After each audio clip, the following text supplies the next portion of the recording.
A e dini që ushtarakët kanë të drejtë të një pensioni të dytë suplementar? Ligji shqiptar për sigurimet shoqërore dhe njëkohësisht ligji për pensionet suplementare ju mundëson ushtarakëve përfitimin e një pensioni të dytë suplementar krahas pensionit të pleqërisë.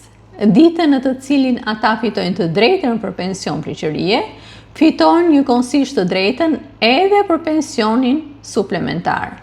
Masa e pensionit suplementar llogaritet për çdo vit shërbimi në masën 1% të pagës neto mujore referuese. Në këtë rast, qytetari ish ushtarak, krahas pensionit të pleqërisë apo të invaliditetit, përfiton edhe pensionin suplementar.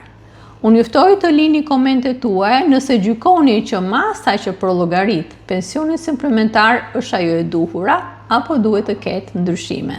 Njëkohësisht juftoj të abonoheni në kanalin tim në YouTube të Uta Nune Kortoçi për të mësuar të gjitha të drejta që parashikon ligji shqiptar për sigurimet shoqërore, por edhe për pensionet.